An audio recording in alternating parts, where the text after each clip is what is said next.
ഉസ്ബെക്കിസ്ഥാനിലെ Tashkent ടൗണിൽ അധികം പൊലിമയൊന്നുമില്ലാത്ത സാധാരണക്കാർ വസിക്കുന്ന ഭാഗങ്ങളിലൂടെ സഞ്ചരിക്കുകയാണ് ഞാൻ. മൊഹല്ലകൾ എന്നറിയപ്പെടുന്ന വീടുകളുടെ കോംപ്ലക്സുകൾ. മൊഹല്ലകൾ എന്നാൽ മഹലുകൾ എന്ന് പറയാം. ആളുകൾ തിങ്ങിപ്പാർക്കുകയാണിവിടെ. ഓരോരോ വീടുകളാണ്. ഈ പ്രദേശത്തിനു പറയുന്നത് ചിഗാത്തായി ദർവാസ എന്നാണ്. അങ്ങനെ പോകുമ്പോൾ ഇവിടെ 2-3 വൃദ്ധർ ഒരു മരബെഞ്ചിൽ കഥ പറഞ്ഞങ്ങനെ ഇരിക്കുന്നു. പഴയകാല സ്മരണകളൊക്കെ അയവിറക്കി വൃദ്ധരുടെ ഒരു ചെറിയ കൂട്ടായ്മ. അവിടേക്ക് എൻ്റെ സുഹൃത്ത് രാകേഷും ചെന്നു. രാകേഷിന് റഷ്യൻ ഭാഷ നന്നായി അറിയാം. കുറച്ചൊക്കെ ഉസ്ബെക്ക് ഭാഷയും അറിയാം. കുശലം പറഞ്ഞ് അവരുമായി ഫ്രണ്ട്ഷിപ്പായി. ഇവിടുത്തെ വിശേഷങ്ങളൊക്കെ ചോദിച്ചു. എങ്ങനെയുണ്ട് ജീവിതമെന്നൊക്കെ ചോദിച്ചു. പണ്ടല്ലായിരുന്നു ജീവിതമെന്നായി കാർന്നോന്മാർ. എന്താണ് പണ്ടത്തെ പ്രത്യേകത? പണ്ടെല്ലാം സുഖകരമായിരുന്നു എന്നാണ് ഇവരൊക്കെ പറയുന്നത്.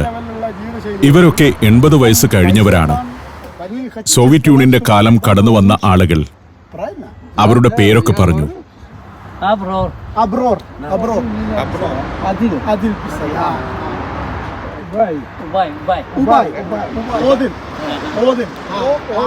ഞങ്ങൾ പ്രധാനമായും ചോദിച്ചത് എങ്ങനെയുണ്ട് ഇപ്പോഴത്തെ ഉസ്ബെക്കിസ്ഥാനിലെയും താഷ്കണ്ടിലെയും ജീവിതം എന്നാണ്. പണ്ടത്തെ അത്ര ഹാപ്പിയല്ല ഇവരൊന്നും. കാരണം ഇന്ന് കഴിവുള്ളവർക്ക് ഒത്തിരി അവസരങ്ങളുണ്ട്. പക്ഷെ കഴിവില്ലാത്തവർക്ക് പ്രതിസന്ധിയുമുണ്ട്. പണ്ട് അങ്ങനെയായിരുന്നില്ല. അന്ന് എല്ലാവർക്കും ഏതാണ്ട് തുല്യമായ അവസരങ്ങളാണ് ഉണ്ടായിരുന്നത്. പണ്ട് വലിയ സാധ്യതകളൊന്നുമില്ലായിരുന്നു. എന്നാൽ ചെറിയ വരുമാനം കൊണ്ട് ജീവിതം സാധ്യമാവുമായിരുന്നു. അതൊക്കെയാണ് ഇവർ പറയുന്നത്. എന്നാൽ പുതിയ തലമുറയ്ക്ക് അതല്ല അഭിപ്രായം താനും. എല്ലാവർക്കും കൈകൊടുത്ത് രാകേഷ് യാത്ര പറഞ്ഞു. ചിഗാത്തായി ദർവാസ ഗ്രാമത്തിലൂടെ ഞങ്ങൾ വെറുതെ കറങ്ങുകയാണ്. നേരം 5 മണി കഴിഞ്ഞു. വെയിൽ ആറിയിരിക്കുന്നു. ഈ ഇടുങ്ങിയ തെരുവുകളിലൂടെ പോകുമ്പോൾ ആളുകളെ അധികം കാണുന്നില്ല. ഇതാണ് ഒരു ഗ്രാമത്തിന്റെ അല്ലെങ്കിൽ പട്ടണത്തിൽ സാധാരണക്കാർ വസിക്കുന്ന പ്രദേശത്തിന്റെ രൂപം. നമ്മുടേതുപോലത്തെ വീടുകളല്ല. കോട്ട കെട്ടിയതുപോലെയാണ് ഓരോ വീടും. അഫ്ഗാനിസ്ഥാനിലും പാകിസ്ഥാന്റെ ചില ഭാഗങ്ങളിലുമെല്ലാം ഏതാണ്ട് ഇതുപോലെയുള്ള വീടുകളുണ്ട്. കുട്ടികളെ എവിടെയും കാണാം. ധാരാളം കുട്ടികൾ. അങ്ങനെ ഓടി ഒരു കനാലിന്റെ സമീപത്തേക്കെത്തി.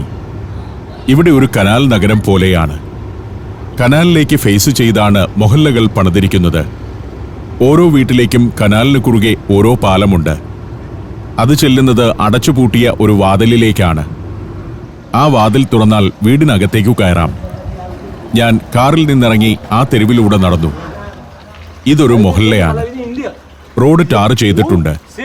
അതിന്റെ ഒരു സൈഡിൽ കൂടി കനാൽ പോകുന്നു. കനാലിന്റെ ഒരു കരയിൽ വീടുകൾ. കുഴച്ചു മണ്ണുകൊണ്ടാണ് പല വീടിന്റെയും ചുവര് കെട്ടിയിരിക്കുന്നത്. ചില പരിഷ്കാരികൾ വീട് പ്ലാസ്റ്റർ ചെയ്തിട്ടുണ്ട്. 2 നില വീടുകളുമുണ്ട്. അവിടങ്ങളിൽ വസിക്കുന്നത് സമ്പന്നരാണോ ദരിദ്രരാണോ എന്ന് നമുക്ക് സംശയം തോന്നും. വീടിനകത്തെ ഫെസിലിറ്റികളാണ് ഇവരെ സമ്പന്നരോ ദരിദ്രരോ ആക്കുന്നത്. അഫ്ഗാനിസ്ഥാൻ, ഉസ്ബെക്കിസ്ഥാൻ, കസാക്കിസ്ഥാൻ തുടങ്ങിയ നാടുകളിലൊക്കെ ഗ്രാമീണ വീടുകളുടെ ശൈലി ഇതാണ്. നമുക്ക് പുറത്തുനിന്ന് നോക്കിയാൽ സമ്പത്തിന്റെ അളവോ ഇവരുടെ പ്രൗഢിയോ ഒന്നും തിരിച്ചറിയാൻ പറ്റില്ല. കനാലിലൂടെ ഒഴുകുന്നത് അത്ര ശുദ്ധജലമൊന്നുമല്ല. എന്നാൽ നമ്മുടെ കൊച്ചിയിലെ കനാലുകൾ പോലെ മാലിന്യം ഒഴുകുന്നതുമല്ല. കുട്ടികളൊക്കെ ഇതിൽ കളിക്കുന്നുണ്ട്. എന്നാൽ ഈ നഗരത്തിൽ ചില ഭാഗത്ത് ശുദ്ധജലമൊഴുകുന്ന കനാലുകൾ ഞാൻ കണ്ടിട്ടുണ്ട്. താഷ്കന്റ് നഗരത്തിനകത്തുകൂടി പല കനാലുകളുണ്ട്. ജലസേചന പദ്ധതികളുടെ ഭാഗമായി ഉണ്ടാക്കിയ കനാലുകളാണ്. ഗ്രാമത്തിലെവിടെയും ലാദാ കാറുകൾ കാണാം. പഴയ സോവിയറ്റ് നിർമ്മിതിയാണ് ലാദാ കാറുകൾ. ലാദ പുതിയ കാലത്ത് കാറുകൾ ഉണ്ടാക്കുന്നുണ്ടെങ്കിലും ഇതൊക്കെ സോവിയറ്റ് കാല മോഡലുകളാണ്. സ്ത്രീകളും കുട്ടികളുമൊക്കെ വൈകുന്നേരം ഗ്രാമപാതകളിലൂടെ നടക്കുന്നു. ഇന്ന് വെള്ളിയാഴ്ചയാണ്. 2 ദിവസം ഇനി അവധിയായിരിക്കും. ഗ്രാമത്തിന്റെ കാഴ്ച ഇതൊക്കെ തന്നെയാണ്. കുട്ടികൾ കളിച്ചു നടക്കുന്നു. കുട്ടികൾ ഉണ്ടാകാൻ പ്രോത്സാഹിപ്പിക്കുന്ന രാജ്യമാണ് ഉസ്ബെക്കിസ്ഥാനും കസാക്കിസ്ഥാനുമൊക്കെ. കാരണം ഇവർക്ക് കണ്ടമാനം ഏരിയയുണ്ട്. അവിടെ ജനസാന്ദ്രത വളരെ കുറവാണെന്നുള്ളതാണ് കാര്യം. ഞാൻ കനാൽ തീരത്തുകൂടി കുറേ ദൂരം അങ്ങുമിങ്ങും നടന്നു. പുതിയ തലമുറയിലെ കുട്ടികൾക്ക് നമ്മോട് വലിയ അപരിചിതത്വമൊന്നുമില്ല. ഗ്രാമപാതയിലൂടെ ഞങ്ങൾ അങ്ങനെ നടക്കുന്നതിൽ വിരോധവുമില്ല. അവരോട് ചിരിക്കുക, അസ്സലാമു അലൈക്കും പറയുക, ഇത്രയുമൊക്കെയായാൽ അവർ ഹാപ്പിയാണ്. ആളുകൾ നമ്മളെ കാര്യമായി ഒന്നും മൈൻഡ് ചെയ്യുന്നില്ല. ചിലർ ചിരിച്ചു കാണിക്കുന്നു. കുട്ടികൾക്ക് പ്രത്യേകിച്ചു പ്രതികരണങ്ങളൊന്നുമില്ല. അവർ അവരുടെ കളികളിൽ മുഴുകി നടക്കുന്നു. പട്ടിയും പൂച്ചയും കോഴിയും ഒക്കെയുണ്ട് പലയിടത്തും. നല്ല ഉശിരുള്ള പൂവൻ കോഴികൾ. ചില ആളുകൾ കാറ്റുകൊണ്ട് മരത്തണലിൽ അങ്ങനെയിരിക്കുന്നു. അവരും ഇടയ്ക്ക് അമിതാഭ് ബച്ചൻ എന്നും രാജ് കപൂർ എന്നുമൊക്കെ പറയുന്നുണ്ട്.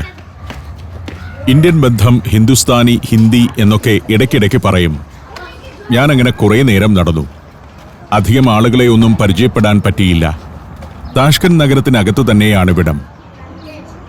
നമ്മളിപ്പോൾ ഏതോ വിദൂര ഗ്രാമത്തിലെത്തിയതുപോലെയാണ് തോന്നുക. അല്ല, നഗരത്തിന്റെ ഒരു ഭാഗം തന്നെയാണ് ഇവിടമൊക്കെ. വെടിവെട്ടവുമായി കുറെ സ്ത്രീകളും പുരുഷന്മാരുമൊക്കെ വഴിയിലിറങ്ങിയിട്ടുണ്ട്.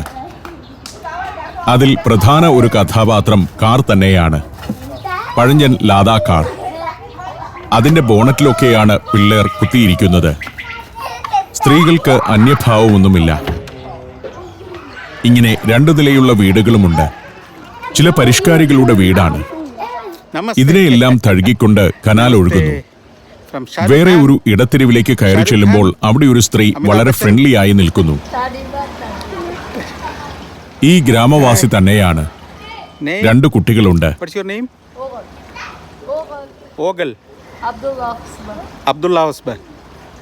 ഇങ്ങനെയാണ് ഇടത്തെരുവുകൾ. വൃത്തിയായി പ്ലാസ്റ്റർ ചെയ്തിട്ടുണ്ടെങ്കിലും മണ്ണിന്റെ ചുവരുകൾ തന്നെയാണ്.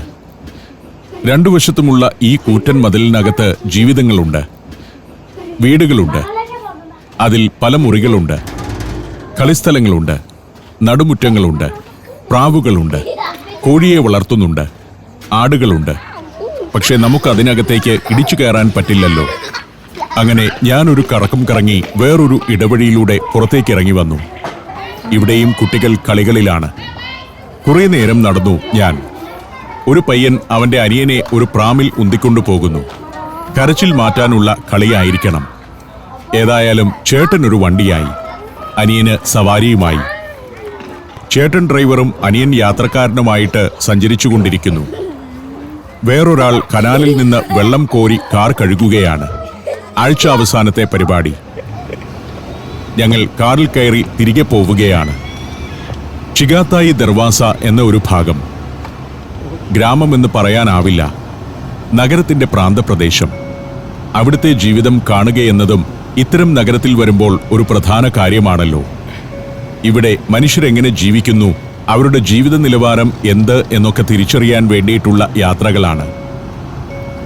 അങ്ങനെ പോകുമ്പോൾ ഈ ഗ്രാമത്തിന്റെ ശരിയായ ചിത്രം കിട്ടുന്ന മറ്റൊരു കാഴ്ചയുണ്ട്. ഒരു കഴുതവണ്ടി. നഗരത്തിൽ ഇപ്പോഴും ഇത്തരം കാഴ്ചകളുണ്ട്. അവരെയും പിന്നിട്ട് ഞങ്ങൾ മെയിൻ റോഡിലേക്ക് തിരിച്ചു വന്നിറങ്ങി. നഗരഹൃദയത്തിലേക്ക് തന്നെ. കരീമോവ് എന്ന ഒരു ഭരണാധികാരിയായിരുന്നു 2016 വരെ ഉസ്ബെക്കിസ്ഥാൻ ഭരിച്ചത്. സോവിയറ്റ് യൂണിയൻ വിഘടിക്കപ്പെടുന്നതിന് മുൻപ് ഭരണത്തിലേറിയ ആളാണ് അദ്ദേഹം. ഇതൊരു സ്വതന്ത്ര രാഷ്ട്രമായതിനു ശേഷം ഏതാണ്ട് 1/4 നൂറ്റാണ്ടോളം ഇസ്ലാം കരീമോവ് ഇവിടം ഭരിച്ചു. ഏതാണ്ടൊരു ഏകാധിപതിയെപ്പോലെയായിരുന്നു അദ്ദേഹത്തിന്റെ ഭരണം. ജനങ്ങളെ അടിച്ചമർത്തിയുള്ള ഭരണമായിരുന്നു അത്. 2016 സെപ്റ്റംബർ 2 പെട്ടെന്ന് അദ്ദേഹം മരിക്കുകയാണുണ്ടായത്. ദുരൂഹമായ ഒരു മരണം. സ്വന്തം മക്കളെപ്പോലും വീട്ടുതടങ്കലിലാക്കിയ ഭരണാധികാരിയാണ് അദ്ദേഹം. റഷ്യയിൽ ജോസഫ് സ്റ്റാലിൻ എന്ന പോലെ ഉസ്ബെക്കിസ്ഥാനിലെ ഉരുക്കുമനുഷ്യനായിരുന്നു ഇസ്ലാം കരീമോവ്. സോവിയറ്റ് യൂണിയൻ തകരുന്നതിന് മുൻപ് ഉസ്ബെക് കമ്മ്യൂണിസ്റ്റ് പാർട്ടിയുടെ 1ാം സെക്രട്ടറി ആയിരുന്നു അദ്ദേഹം.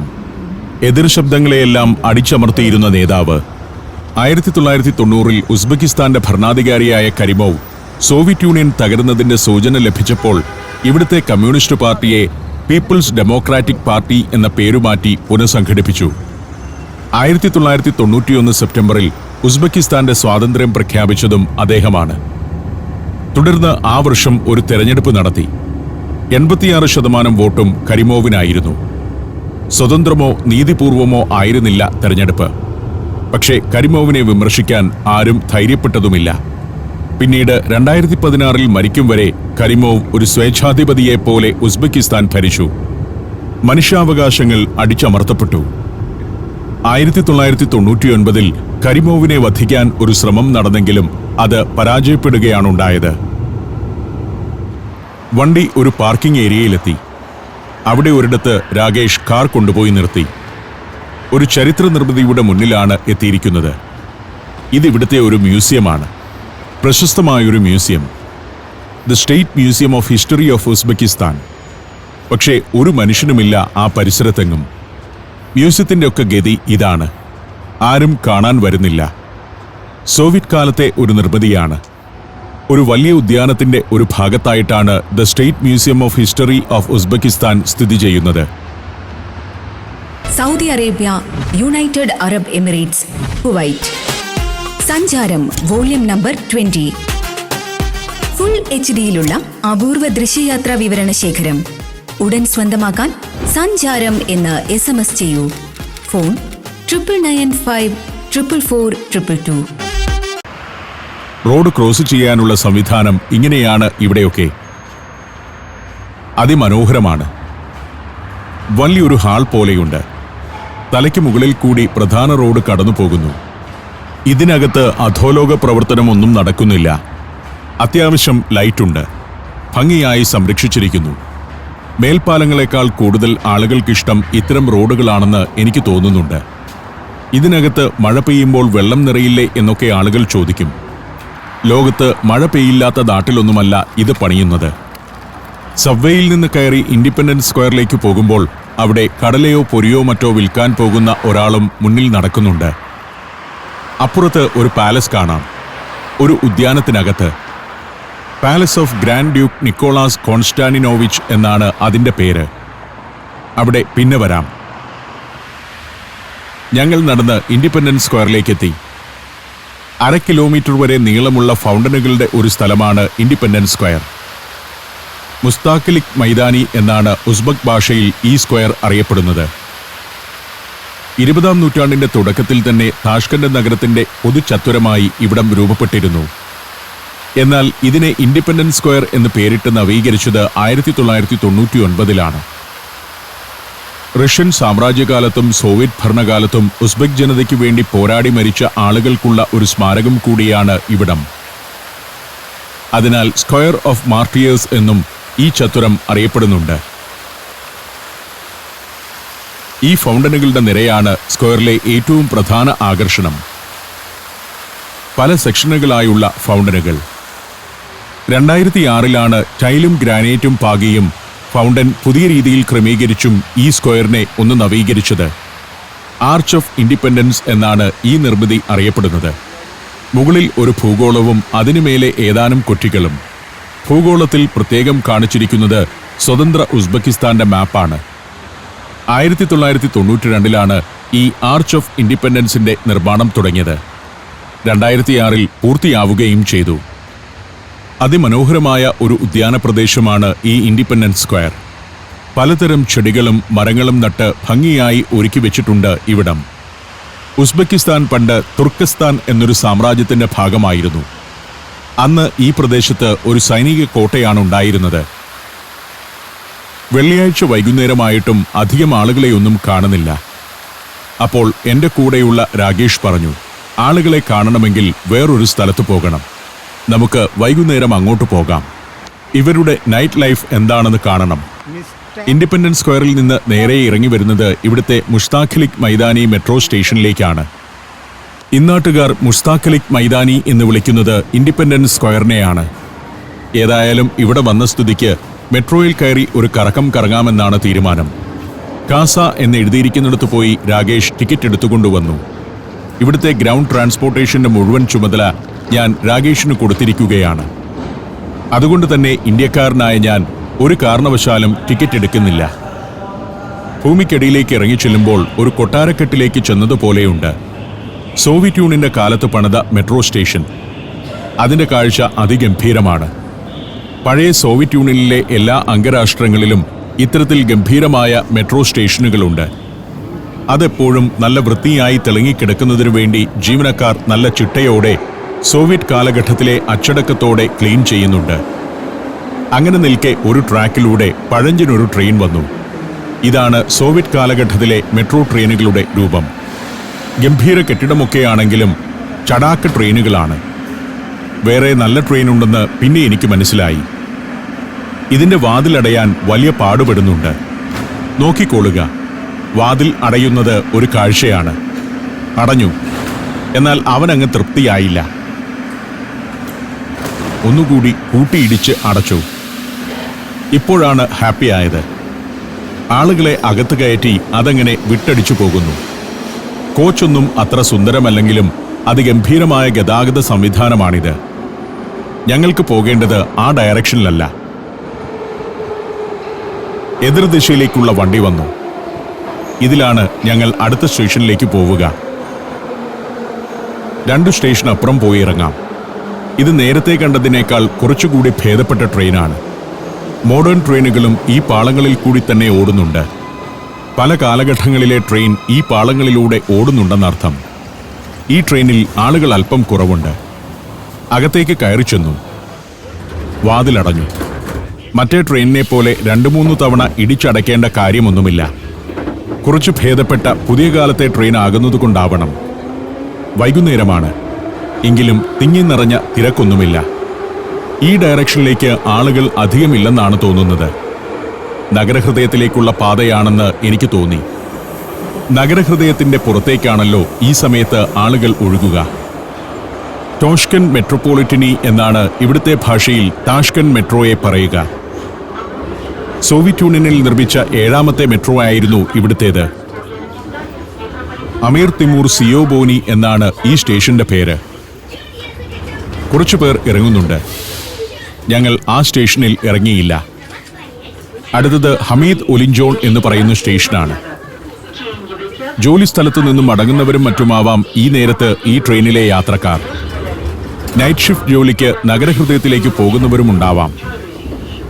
മധ്യേഷ്യയിലെ ആദ്യത്തെ മെട്രോ സംവിധാനമാണ് താഷ്കണ്ടിലേത്. 1977 ഇത് പ്രവർത്തനം തുടങ്ങിയത്. ഓരോ ദിവസവും 6.5 ലക്ഷത്തോളം ആളുകൾ താഷ്കൻ മെട്രോയിൽ യാത്ര ചെയ്യുന്നുണ്ടെന്നാണ് കണക്കുകൾ. ഹമീദ് ഒലിഞ്ചോൺ സ്റ്റേഷനെത്തി. രാകേഷ് ആദ്യം ചാടിയിറങ്ങി. പിന്നാലെ ഞാനും. ഹമീദ് ഒലിഞ്ചോൺ സ്റ്റേഷനിലെത്തുമ്പോൾ അതും ഒരു വിസ്മയം തന്നെയാണ്. അതിഗംഭീരമായ അതിമനോഹരമായ ഒരു സ്റ്റേഷൻ. അവിടെ കുറച്ചുനേരം കാഴ്ചകളൊക്കെ കണ്ടുനിന്നു. ഓരോ സ്റ്റേഷന്റെയും നിർമ്മാണം ഓരോ തീമിലാണെന്ന് തോന്നും. സിമ്പിളാണ്. നല്ല വൃത്തിയുണ്ട്, ഭംഗിയുണ്ട്, ഒരു ആഢ്യത്വവും പ്രൗഢിയുമുണ്ട്.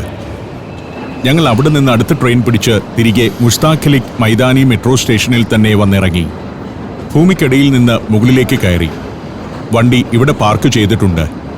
അതുകൊണ്ടാണ് തിരിച്ച് ഇവിടെ തന്നെ വന്നിറങ്ങിയത്. ഇവിടുത്തെ മെട്രോ എങ്ങനെയാണെന്ന് കാണുക എന്നതേ ഉദ്ദേശമുണ്ടായിരുന്നുള്ളൂ. ഞങ്ങൾ പുറത്തേക്ക് നടന്നു. സ്റ്റേഷന് മറുവശത്തേക്കാണ് പടവുകൾ കയറി ചെല്ലുന്നത്. എത്തിയത് ഇവിടുത്തെ ആർട്ട് ഗാലറിയുടെ മുന്നിലേക്കാണ്. താഷ്കണ്ടിലെ പ്രധാനപ്പെട്ട ആർട്ട് ഗാലറിയാണ് ഇത്. നിരവധി ആർട്ട് എക്സിബിഷനുകളൊക്കെ നടക്കുന്ന ഒരു സ്ഥലം. അതൊരു വലിയ ഉദ്യാനത്തിന്റെ ഭാഗത്താണ്. അതിലൂടെ നടക്കുമ്പോൾ വേറൊരു ഭാഗത്തേക്കെത്തുന്നു. നേരത്തെ ഞങ്ങൾ ഇൻഡിപെൻഡൻസ് സ്ക്വയറിലേക്ക് പോയപ്പോൾ കണ്ട കെട്ടിടത്തിന്റെ മുൻഭാഗത്തേക്ക്. The palace of grand duke Nicholas Konstantinovich എന്ന ക്ലാസിക് മന്ദിരം. റൊമാനോവ് കൊട്ടാരം എന്നും ഇതറിയപ്പെടുന്നുണ്ട്. റഷ്യ ഭരിച്ചിരുന്ന നിക്കോളാസ് ഒന്നാമന്റെ പേരക്കിടാവായിരുന്നു ഇവിടെ ജീവിച്ചിരുന്ന ഗ്രാൻഡ് ഡ്യൂക്ക് നിക്കോളാസ് കോൺസ്റ്റാന്റിനോവിച്ച്. ഒരു അമേരിക്കക്കാരിയുമായുള്ള പ്രണയവും സെന്റ് പീറ്റേഴ്സ്ബർഗിൽ നടന്ന ഒരു രത്നമോഷണവുമായി ബന്ധപ്പെട്ട് അവിടെ നിന്നും നാടുവിട്ട കോൺസ്റ്റാന്റിനോവിച്ച് പിന്നീട് ഇവിടെയാണ് ജീവിച്ചത്. താഷ്കണ്ടിന്റെ വികസനത്തിന് വലിയ സംഭാവനകൾ നൽകിയ ആളാണ് അദ്ദേഹം. അവിടം കഴിഞ്ഞ് ഞങ്ങൾ പ്രധാന റോഡിലേക്ക് നടന്നെത്തുമ്പോൾ അങ്ങകലെ കാണുന്നത് ഉസ്ബെക്കിസ്ഥാന്റെ പ്രസിഡന്റിന്റെ ഓഫീസാണ്. Administration of president of Uzbekistan എന്നാണ് അതറിയപ്പെടുന്നത്. ഉസ്ബെക്കിസ്ഥാൻ പ്രസിഡന്റിന്റെ മുഖ്യ കാര്യാലയം. വലിയൊരു ഉദ്യാനത്തിനപ്പുറമാണത്. അവിടെ ഇരുന്നാണ് ഷൗക്കത്ത് മിർസിയോയേവ് എന്ന പ്രസിഡന്റ് ഉസ്ബെക്കിസ്ഥാനെ ഭരിക്കുന്നത്. വൈകുന്നേരമായപ്പോൾ ആളുകളൊക്കെ തെരുവിലേക്ക് ഇറങ്ങി തുടങ്ങി. പകൽ നേരത്ത് നല്ല ചൂടാണ്. ഇനി ഞങ്ങൾ ഇവിടുത്തെ നൈറ്റ് ലൈഫ് കാണാൻ പോവുകയാണ്. ഇവിടെ മനുഷ്യരെ കാണുന്നില്ല എന്നുള്ള എന്റെ പരാതി തീർക്കാൻ രാകേഷ് കണ്ടിരിക്കുന്ന ഉപായം ഇവിടുത്തെ രാത്രി ജീവിതം കാണിക്കാൻ കൊണ്ടുപോവുകയാണ്. വലിയ ആകാംക്ഷയോടെ ഞാൻ വണ്ടിക്കകത്തിരുന്നു. പോകുന്ന വഴിക്ക് പകൽ നേരത്ത് കണ്ട പ്രൗഢമായ പ്രധാന കെട്ടിടങ്ങളും ഹോട്ടൽ ഉസ്ബെക്കിസ്ഥാൻ എന്ന ഇവിടുത്തെ ഏറ്റവും പ്രാമാണ്യമുള്ള ഹോട്ടലുമൊക്കെ കാണുന്നുണ്ട്. അതൊരു ഗംഭീര ഹോട്ടലാണ്. ഞാൻ താമസിക്കുന്ന ഹോട്ടലിനേക്കാളും നിരക്കും കുറവാണ്. പക്ഷേ ഇന്റർനെറ്റിൽ നോക്കിയപ്പോൾ റേറ്റിംഗ് തീരെ കുറവ്. അതുകൊണ്ടാണ് ഞാൻ അവിടെ മുറിയെടുക്കാതിരുന്നത്. ഇന്റർ കോണ്ടിനെന്റൽ ഹോട്ടലിന്റെ ആധുനിക സമുച്ചയമാണിത്. ഷോപ്പിംഗ് മാളുകളും ഡിന്നറുമൊക്കെ നടക്കുന്ന പുതിയൊരു പ്രൈവറ്റ് പ്രോപ്പർട്ടി. അവിടവും പിന്നിട്ട് ഞങ്ങൾ നൈറ്റ് ലൈഫ് കാണാനുള്ള യാത്ര തുടരുകയാണ്. ഈ നഗരത്തിലെ നൈറ്റ് ലൈഫ് കണ്ടിട്ടേ ഇനി ബാക്കി കാര്യമുള്ളൂ.